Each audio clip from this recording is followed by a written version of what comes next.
지금 오늘 상황을 다시 한번 이제 그 전 변호사께 여쭤본다면 지금 오늘 오전에도 역시 민주당 쪽에서는 8대0 파면 가능성을 얘기하고 있고 그다음에 국민의힘 쪽에서는 5대3 기각을 이야기하고 있는데 지금 이제 전 변호사께서는 8대0 파면 이건 옛날에 이미 물 건너간 얘기다라고 하고 있지만 민주당이 8대0 파면 가능성을 계속 지금까지도 말하고 있는 이유는 뭘까요? 뭐 그런 걸 자아도취라고 그러죠. 자아도취다. 자아도취, 도취 그 한자가 뭔지 압니까? 모르겠는데요. 술 취해갖고 해롱되면 도취입니다. 그게 네. 도취하는 거예요. 네. 뭐 어떻든 예. 지금 제가 보기로는 네. 8대0 인용은 처음부터 물 건너갔고 네. 지금 이제 기각이냐 각하냐 하는 건데 예. 이 3명 적어도 3명 많게는 예. 한 4대4 정도라고 봐요. 아. 근데 4대4 자 그러면은 좀 구체적으로 얘기를 해주세요. 사람 이름을 좀 거론해가면서. 그렇죠. 내가 재판관들. 그래서 3명이면 김북형, 정영식, 조한창 있는데. 아니 지금 예. 희한하게 예.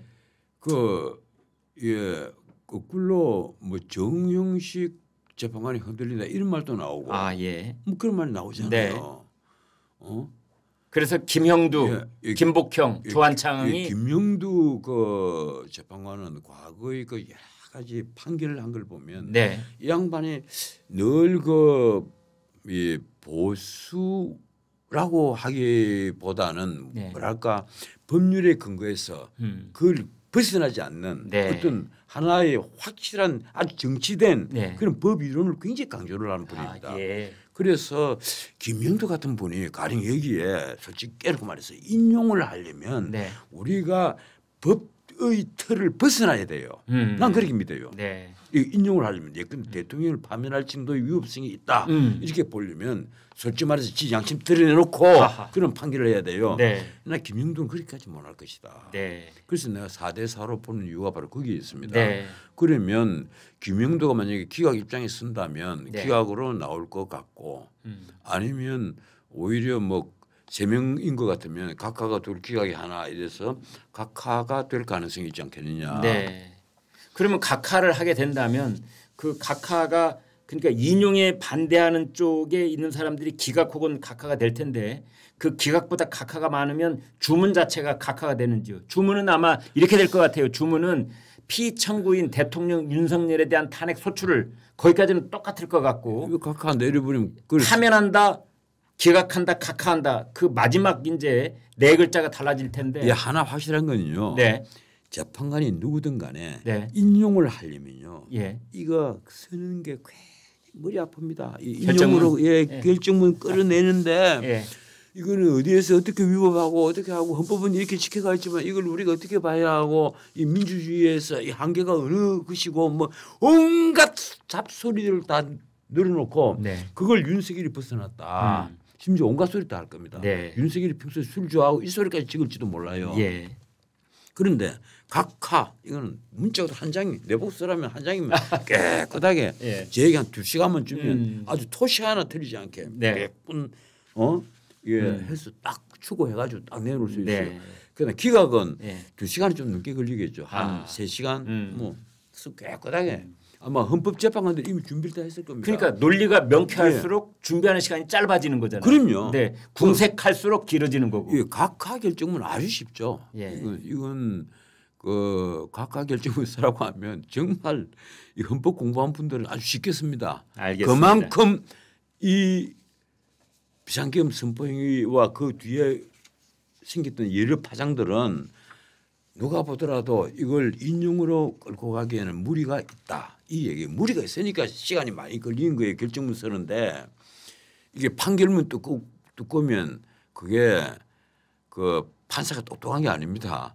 그리고 공소장이 두꺼우면 그건 이제 사건이 복잡하지만 판결문이 두꺼우면요 그 복잡한 거 사건이 복잡해서 그런 게 아니에요. 판사가 머리가 나빠서 그런 거예요. 이제 헌법재판소에서 4월 4일 날 아마 기각 혹은 각하 결정을 내는 것이 확실시된다는 전 변호사님 말씀이 계셨는데 여기에서 4대4 얘기가 나오는 이유는 그중에서도 김복형, 김형두, 두 재판관에 주목하기 때문입니다.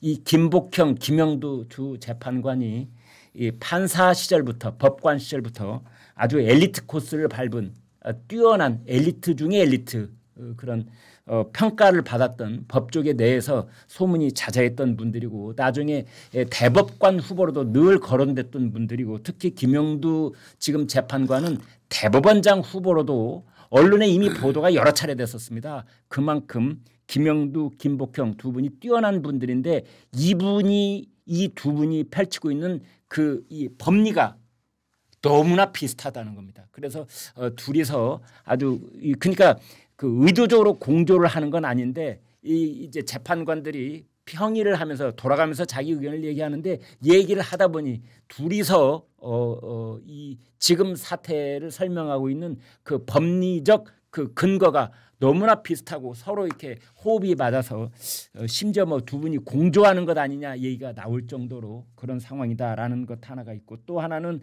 또 두 분이 이 자녀 문제로 서로 비슷한 사이라는 걸 서로 알게 돼서 아주 각별하다 또 이런 이야기도 나오고 있습니다. 그 뒷부분은 뭐 중요한 얘기는 아니겠습니다만 그래서 지금 정형식 조한창 두 재판관은 워낙이 윤석열 대통령이 직접 임명한 분이고 또 한 분은 국민의힘이 선출한 분이어서 두 분은 이제 보수 쪽의 굳은 자 이렇게 얘기가 돼 있던 분이고 김복형은 조희대 지금의 대법원장이 지명을 한 분이고 그다음에 김형두 이분은 전 정권의 이 김명수 대법원장이 지명을 했다가 정권 바뀌고 윤석열 대통령이 임명을 한 분입니다. 그래서 진보 쪽 이제 재판관이 아니냐 그랬는데 결국은 아까 전 변호사님 설명하신 그대로 지금까지 내린 결정을 보니 그 법리에 입각한 합리적인 결정인데 결국은 그 내용을 보니 아주 보수적인 결정을 내려온 분이다 이런 평가가 나오고 있습니다. 자, 그래서 이제 그런 것들을 따져서 4대 4다. 또 나는요. 예. 이번에 이건 조금 다른 얘기인데 이 가령 이미선과 김복형을 언론에서 같이 늘 함께 거론하거든요. 네. 뭐 두 사람이 이제 평의 과정에서 고승이 그 헌법재판 그 있는 그 건물 303호실. 아, 303호실. 예. 그거 대여비 아닙니까? 대비도 안 해요. 이제 뭐 기자들 아는 사람 다 그렇습니까? 뭐 네. 303호실에서 고승이 새어 나왔다. 거기가 평의하는 방인가요? 예, 평의실인데. 네. 그런데 그 고승이 새어 나왔다 그러면 주로 이제 그 여성 재판관들 뭐 여성들이 이번에 내부인화 있으니까 네. 그렇습니다만 여성 재판관들인데 이 늘 대비가 되는데요. 이 이미선 재판관은 그 임명 과정에서도 이 주식 투자 때문에 논란이 많이 됐죠. 아, 예. 이번에 재산 예. 공개 보니까 재산이 꽤 있으시던데. 75억이 넘어요. 네. 내 기마다 75억이 넘고 거기에 비해서 김복형 재판관은 딱 10분의 1, 7억. 그러니까 근데 이게 김복형 재판관은 그 나이쯤 된 사람 치고는 참 재산이 없는 편이긴 해요. 청빈하다고 봐야죠. 네, 청빈하다. 근데 재테크도 전혀 하지 않고 네. 뭐 재테크만 제대로 해도 월급 다 모으고 재테크만 제대로 해도 네. 그래도 한 10억은 될 텐데 네. 뭐 7억 이런 걸로 봐서 저도 깜짝 놀랐어요. 아 청빈하구나. 우리나라 경제부총리도 미국 채권을 2억 원어치를 가지고 있다는데. 예, 글쎄 말이에요. 네. 근데 저 그거 보고 깜짝 놀랐어요. 안 그래도 그 얘기를 한번 하려고 그랬어요. 네. 그럼 미국 채권에 투자를 할 정도인데 우리 경제부총리가 예. 이 경제를 움직이는 사람이 예. 예, 경제부총리 그다음에 경제수석 예. 그다음에 경제수석은 이제 승태윤 교수입니다. 지금은 그리고 이제 금융위원장 그리고 건강위원장 이복현이 예. 뭐 그리고 한은 총재 이창용이 네. 이 5인방 정도로 아마 볼 수 있을 건데 네. 그런데 이 사람들이 나 재산들을 다 좀 살펴봤으면 좋겠어요. 어디에 네. 투자를 하고 뭘 하고 있는지. 왜 그런가 하면 우리 시장의 MSCI 지수에 편입하기 위해서 이제 공매도를 전면 허용하자 이러면서 네. 하니까 우리는 어제 뭐 전 세계 시장이 관세 진행 때문에 다 떨어졌지만 네. 우리는 그 며칠 전부터 계속 떨어졌습니다. 이게 공매도를 곧 하니까 아. 올라가지도 못한 우리나라 시장이 그러니까 우리가 공매도를 충분히 흡수해서 받아들여서 그것이 자본이 증권 시장의 어떤 그 중요한 툴 중에 하나가 되기 적응하기까지는 아직은 좀 취약한 부분이 있는 것 같아요. 너무 취약하죠. 예. 이게 신흥 시장 중에서는 한국 시장을 외국 자본들이 가장 갖고 놀기 좋은 시장으로 본다는 그런 우스개가 있어요. 나 이게 증권가에 있는 사람들이 직접 들은 얘기인데 아주 한국은 조금만 몇몇만 극비리에 서로 눈빛으로 걔들은 다 담합을 하니까 눈빛으로만 담합을 해서 자 지금은 우리 반도체에서 빠져나갑시다 이러면 쫙 나가버려요. 네. 그것도 기수가 있단 말이에요. 가령 모건 스탠리가 턱도 없이 이게 가령 SK 하이닉스가 뭐 18만 원, 20만 원 할 때 이 목표 금액을 8만이다 이래 버린단 말이에요. 네. 뒷전을 그랬잖아요. 그랬어요. 그러니까 그래서 난리가 났었죠. 난리가 나버린 거예요. 쫙 설물시장 빠져나가 버린단 네. 말이에요. 그리고 이번에 다시 24만이니까 또 올려놨죠. 네. 이번에 다시 올려놨어요. 그건 명백한 범죄입니다. 제가 보기로는. 예. 저는 SK 하이닉스 주식을 안 갖고 있습니다만 그건 아니 범죄예요. 네. 범죄잖아요. 그런데 그런 외국 주식 시장에 대해서 방금막을 확실히 꽉 쳐놓고 과일 공매도를 전면 허용을 했을까? 나 아니라고 봐요. 네. 나는 그 이복현 금감위원장이 지금이야말로 할 일이 굉장히 많은 사람이다.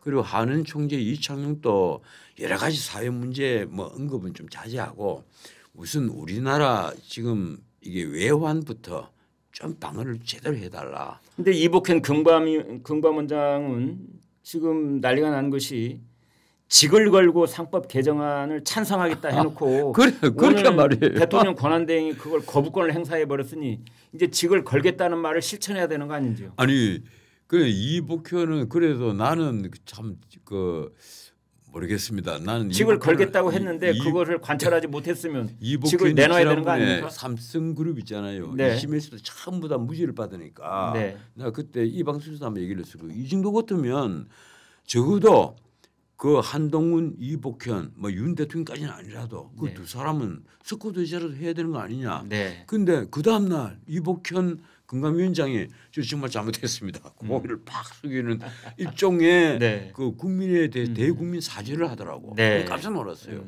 아, 이 친구가 그래도 정확한 그 어떤 흐름은 알고는 있구나. 예. 이렇게 생각을 했는데 상법 개정안을 두고 본인이 모르겠습니다. 어떤 그 확고한 그 의지가 있었는지 없었는지 왜 그런지 모르겠는데 직을 걸겠다. 그 우리가 생각하고 있는 거와는 정반대 방향에 직을 걸어버린 거예요. 선출직이 아닌 임명직 고위공직자가 직을 걸겠다는 말은 함부로 해서는 안 되는 말인데 아무튼 그런데 이복현 금감위원장은 제가 알기로 임기가 얼마 안 남은 걸로 알고 있어요. 아 그렇습니까? 임기가 얼마 안 남으니까 뭐 직을 대통령 복귀하면 대통령이 이제 적이 판단을 해주시겠죠. 네, 시청자 여러분 오늘 전원책 변호사 모시고 저희가 1시간 반 동안 이야기를 함께 했습니다. 여러분 그러나 아직은 우리가 이제 자중하면서 금요일 4월 4일 사흘 뒤가 되겠습니다. 오전 11시 헌법재판소에 윤석열 대통령에 대한 탄핵소추 그 선고를 차분하게 기다려야 될 때라고 생각합니다. 저희도 섣불리 예단을 하거나 어느 한쪽으로 치우친 것을 그냥 당연한 듯 놔둔 상태에서 섣불리 축포를 터뜨린다든지 샴페인 병을 딴다든지 이러지 않겠습니다. 지금은 기다리고 또 기다리고 지금까지도 111일 동안을 기다렸는데 이제 사흘 못 기다리겠습니까? 기다려서 그 결과가 나오면 그 결과를 가지고 여러분 다시 한번 말씀 나눌 수 있도록 그렇게 하겠습니다. 아무튼 오늘의 결론은 이겁니다. 전원책 변호사가 하셨던 말씀을 그대로 전달해 드리면 지금 인용이 된다면 아마 8대 0을 이야기하고 있을 텐데 그쪽이라면 진즉 그 결과가 나왔을 것이다. 그런데 지금까지 이렇게 시간이 다소 지체된 것은 기각 혹은 각하라는 주장을 편 재판관들의 의견이 지금 끝까지 살아남아 있기 때문이고 이제 그 의견들이 살아남은 상태로 이른바 재판관들이 표결을 하는 평결이라고 하지요. 평의를 열어서 표결을 한다. 그런 뜻이 되겠습니다. 그래서 그게 이미 다 결정이 됐다. 그래서 어떤 재판관은 어떤 의견, 누구는 어떤 의견 여기에서 이제 변화는 없다. 그 재판관들이 지금까지 해왔던 11번의 변론과 그다음에 수십 차례에 걸친 평의 과정에서 재판관들 8명이 가지고 있는 입장은 이 뚜렷해졌다. 다만 그것을 마지막 절차로서 금요일 날 오전 9시에서 11시 사이에 이제 결정문을 놓고 거기다가 자기 이름을 적는 그 서명이 남아있을 뿐이고 이것은 곧 기각과 각하 둘 중에 하나로 확연하게 좁혀졌다고 봐야 된다라는 말씀까지 주셨습니다. 이런 생각을 해봅니다. 힘 있는 사람은 힘을 가진 자는 절제를 할 때 그 힘이 진가를 발휘하는 겁니다. 이재명 대표가 이끄는 민주당은 의회의 절대 다수의 그 막강한 힘을 가지고 절제를 하지 않고 그것을 마구 휘둘렀기 때문에 지금 그 엄청난 혼란과 패닉 상태에 빠져 있는 것이 아닌가. 그 힘 있는 자가 절제를 모르고 힘을 마구 휘두를 때 그 힘은 거꾸로 자기 눈을 찌르는 흉기가 되곤 한다라는 생각을 하게 됩니다. 오늘 방송 여러분 여기까지 하겠습니다. 저는 내일 오후 2시에 다시 찾아뵙겠습니다. 여러분 대단히 고맙습니다.